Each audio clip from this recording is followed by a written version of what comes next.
Hi friends, இன்றைக்கி morning சூப்பராகவே start ஆச்சு. எங்களுக்கு சூடா டீ போட்டுட்டு ஆதித்யாவுக்கு காலை பிரேக்ஃபாஸ்ட்க்கு சத்து மாவு தான் ரெடி பண்ணியிருந்தேன். இது கவர்மெண்ட்டில் கொடுத்த சத்து மாவு, ஆனால் டேஸ்ட் சூப்பராக இருக்கும். ஆதித்யாவுக்கு ரொம்பவே பிடிச்சமான ஒரு பிரேக்ஃபாஸ்ட்டு. நாங்கள் டீ குடிச்சிட்டு எங்களுக்கு வெண்பொங்கல் தான் ரெடி பண்ணியிருந்தேன். ஃபஸ்ட்டு சாதத்தையும் பருப்பையும் தனியாக குக்கரில் வேக வச்சுட்டு கடைசியாக நெய் ஊற்றி தாளிச்சோம்னா டேஸ்ட் சூப்பராக இருக்கும். வெண்பொங்கலுக்கு சைடிஷாக சாம்பாரும் தேங்காய் சட்னி தான் ரெடி பண்ணியிருந்தேன். மார்னிங் பிரேக்ஃபாஸ்ட்டே சூப்பராக சாப்பிட்டுட்டு இன்றைக்கி ஃப்ரிட்ஜை தான் டீப் க்ளீன் பண்ண போகிறேன். மேலே ஃபுல்லாக எப்படி இவ்வளோ தூசி படிஞ்சிச்சுனே தெரில, எப்படி பார்க்காம மாட்டேன்னு தெரில. அதனால் ஃபஸ்ட்டு ட்ரே எல்லாத்தையும் எடுத்துகிட்டு நல்லா சோப் போட்டு வாஷ் பண்ணி வெயிலில் காய வச்சாச்சு. வெளியே உள்ள ஃபுல்லாக வெறும் தண்ணி மட்டும் வச்சு தான் வாஷ் பண்ணுவேன். ஃப்ரிட்ஜை கம்ப்ளீட்டாக ஆஃப் பண்ணிவிட்டு மேலே சைடு ஃபுல்லாக தொடச்சி எடுத்தாச்சு.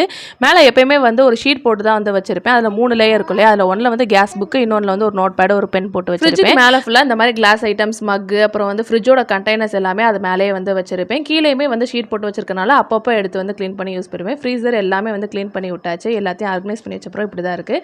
கடைசியாக ஒரு 1/2 லெமன் கட் பண்ணி டோரில் வச்சிட்டோம்னா ஸ்மெல் சூப்பராக இருக்கும். இந்த வீடியோ பிடிச்சிருந்தா லைக் பண்ணுங்கள். நாளைக்கு வீடியோவில் பார்க்கலாம்.